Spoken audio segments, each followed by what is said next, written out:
materials. So the majorly using belt materials are leather, so that we know that it is very soft and flexible, and then you can have the greater strength compared to the remaining materials. So majorly used, the most common used type of material for the belt drives is leather. So having the great strength, which is a chrome plated, that is a chrome tanned type of material, or a proper normal leather material. So for increasing the thickness, so in order to transmit a greater power, to increase the thickness of the material, we can adhesive, that is, you can lay up the layers of belt, so that you can increase the thickness. So that we call it as plies. So we can place in form of layers of the belt. So one over the other. So that is a sticking of sticking two together of layers. So we can call it as a plies. So we can increase with the number of plies, 3, 4, 5. Likewise, the thickness of belt is going to be increases. So that is leather. And coming to the fabric, cotton ducks, so or canvas material, and these fabrics can used along with the linseed oil to give the strength for the material. So and coming to the rubber, so which is rubber material. So the main advantage of the rubber, so here in the fabric as well as the leather materials, so the belts are going to be an end, so that they will come with some proper lengths. So we need to lace up, or we need to fasten the ends of the two belts. So due to fastening, there is a chance of having some wear. So we can so that endless material, so the belts can be used available in different sizes. So having the greater coating, we can use the balata coating, so which are waterproof as well as the fireproof, and but the only limitation in the balata material, so it should not operate beyond the 40 degrees. If it is going to operate at the high temperatures, it is going to reduce its strength. So these are the majorly the commonly used observed materials that used for the belt drives. So one is leather material, and rubber, balata, and cotton for fibers or fabric. Yeah. And coming to the advantages, so the main advantages of the belt material are the belt drives, so which are flexible and simple in construction, and so the smooth operating conditions, and it has the efficiency to transmit a greater power at high speeds, and it can be maintenance cost is low as well as running cost is also low, and relatively long life and easy to work with. So clear, so you can transmit a greater power with a greater distances. That is the main advantage in the belt drives. So it can operate smoothly, and the construction is simple, and the maintenance cost is also low. And coming to the disadvantages of these, so as I stated, if the coefficient of friction is going to reduce with the proper usage of the period of time, which will cause us a slippage, so that will going to reduce reduce the efficiency. And preferred for not for short distance, it is used for long distances, and because of the endless of belts we need to join, that will reduce the life of the belt. And finally, it is not a positive drive. There is always some loss of power going to be observed in this case due to slippage or creep, or due to some of the factors. The velocity is going to reduce us, that will affect the efficiency as well as the power transmission, so that it is not a positive drive. So the complete power transmission is not possible in this case of vectors. These are some of the disadvantages and advantages of vectors. So here, so coming to the next one, the velocity ratio. So velocity ratio, in the sense, it uses the relation between the speed of the driven member to the speed of the driving member. So here let us take the rotations of N1 and N2. So both are the speeds. So here I can put them here. So N1 is the speed of the driving member, and N2 is the speed of driven member. And D1 and D2 are the speed of diameter of driver and diameter of the driven member. So D1 and D2 are diameters of driving and driven members. So here, so as I stated, so if the velocity is same, so from the driving member to the driven member, so for example, it is a belt drive. So it is the driving member, and and it is the driven member. So the D1 diameter and speed N1, the D2 diameter and speed N2. So here the belt is receiving from one end to the and delivered at the other side. So here, so some velocity is going to be transmitted from driving member to the driven member that will take with V1.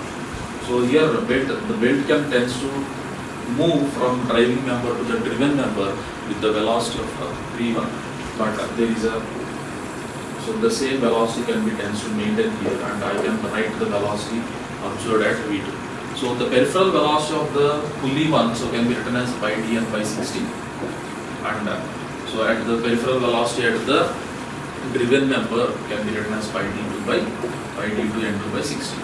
So here I can equate both the velocities of peripheral velocities of driving and driven members V1 equal to V2 by assuming there is no slippage. So here we are not talking about slippage, so slippage will be there. So but we are assuming there is no slippage between the driving member to the belt and the driven member to the belt. So there is no slippage here, so that whatever the velocity observed at the driving member is same at the driven member. So that I am going to equate the velocities of driving and driven members V1 equal to V2, so that it may given pi d1 n1 by 60 equal to pi d2 n2 by 60. So from this relation now you can written n1 d1 equal to n2 d2.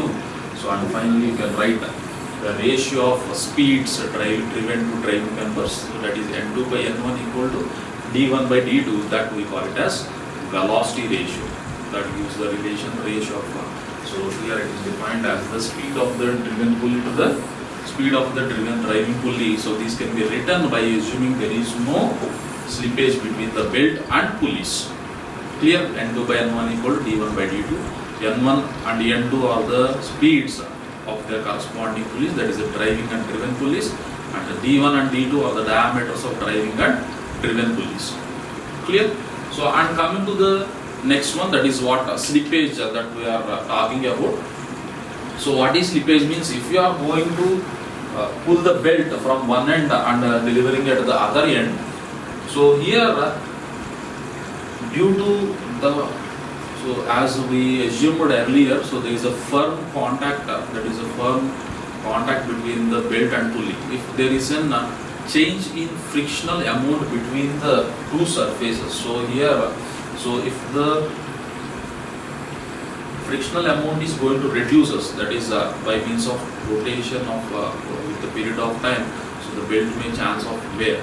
So due to the wear, so which causes a smoother surface, that is reducing in quotient of friction of the belt as well as the pulley surface, that will reduce as the frictional force that observed between the two surfaces is going to decrease. So whenever it is going to decrease us, there is a chance of while pulley tends to rotate here, so it is unable to pull the belt upon it. Instead, it will rotate in advance, not with the belt. So simply the belt pulley is going to rotate without the receiving of belt here. Clear? So that there is some loss of velocity from the pulley to the belt. So there is a so as earlier we stated, so V1 is a velocity observed at the driving member. So here some velocity is going to loss of percentage of S1.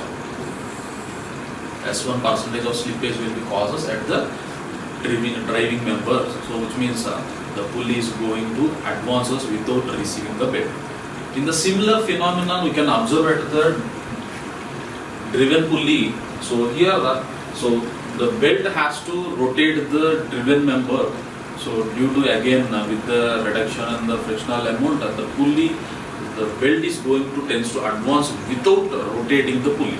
So that again there is a chance of slippage, that is S2. So that here the slippage is S1, but here S2 slippage is causes in the slippage of so this is 1. So here so V is the velocity or V1 is the velocity you can observe at the pulley. So at the delivery side you can observe in the belt, so that is given by V1 minus V1 into S1 times of slippage. So that is the total velocity observed here. So but you can that is V2, that will come as at the driving member. So that so again when the pulley is going, when the belt is going to advances without rotating the pulley, so there is again the reduction in the velocity V2.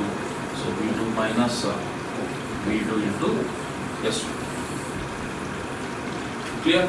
So initially we are having the velocity of V1. So at here, so pulley is going to advance us without receiving the belt, so that velocity is going to reduce us from pulley to the belt. So that gives a reduction in the velocity. So that will given by V1 minus percentage of slippage into their velocity. That will gives the velocity of V2 observed at here. So again this belt is going to advance us without rotating the pulley. So again the V2 velocity is going to decrease us with the percentage of slippage at S2. So that is what here written. S1 is a slippage at V1, that is a slippage at driving pulley, and S2 is slippage at driven pulley. So by substituting the slippage, so in the velocity ratio, so we can write the velocity ratio as N2 by N1 equal to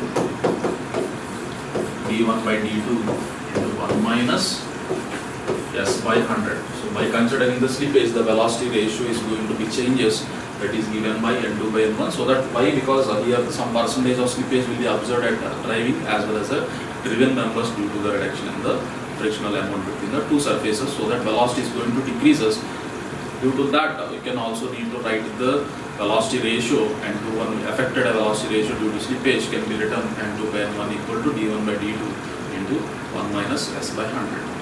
Clear? So S is the percentage of slip at the driving and driven members. So that is both the sides, that is S1 plus S2, where S1 is the percentage of slip at the driving member and S2 is the percentage of slip at driven member. Clear? And there is one more phenomena is there that we call it as creep. So here belt, so we know that every material has some elastic property.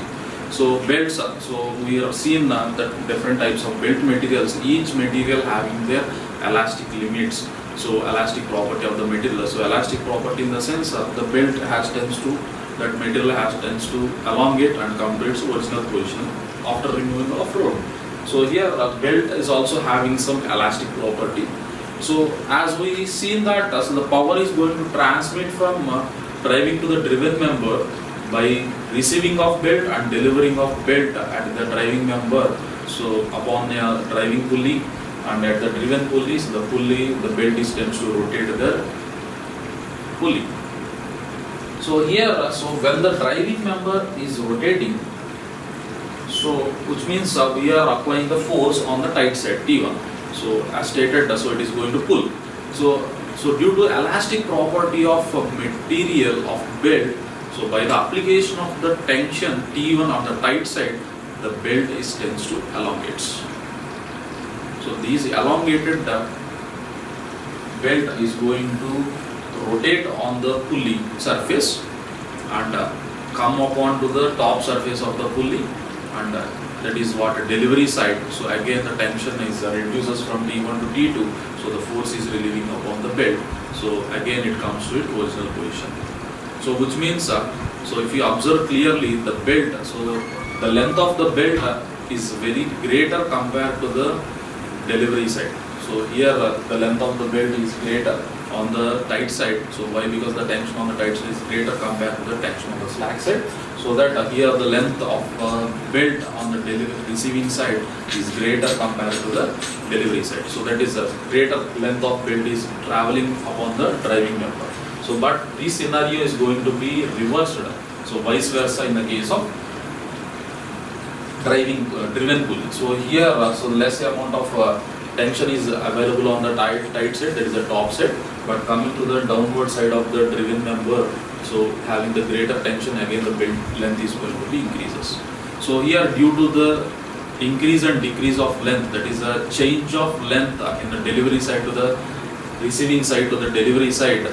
So again there is some relative motion will cause us between the belt and the pulley. That phenomena we call it as creep in a belt.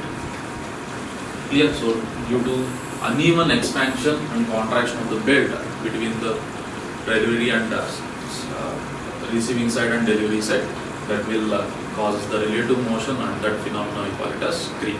So in the design procedure, so these are the amount of creep we don't consider.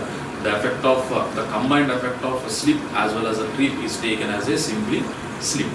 Clear? So we don't consider this creep effect. So, but the combined effect of slip and creep we can consider as a simply a slip. So that we can have the earlier relation n2 by n1 equal to d1 by d2 into 1 minus s by 100. That is what the concept of creep. And finally, the length of belt. So that is the amount of length. That is the length of belt required from upon the pulleys. So that is laying of the belt over the driving and driven pulleys. That can be given by the relation of so these R1 and R2 are the radiuses and X is the distance between the centers, or in some of the cases you can also denote with C, so that we can write so pi into R1 plus R2 plus 2C plus R1 minus R2 square by C. So this is for the case of open belt drive. So in the crossed belt drive, so you can also take its negative sign, that is a plus or minus you can get here. So that for the open belt drive, so this is the case from here to here. So this is the portion of belt we require, as well as from center to center, and this is the portion of belt we require. That is the total length of belt we need to calculate to wrap up the driving and driven pulleys. So that can be given by this relation. So we can also have the derivation for that. That is you have already studied in your earlier course, kinematics of machinery with belt drives. So that you can go through it once again. So this is the relation you can get. So plus or minus of R1 plus R2 square by C. So for the open belt drive and crossed belt drive. So that is what in today's class. In next class we can see so the selection of flat belts and the selection of V belt drives with an example problems. Clear? Thank you.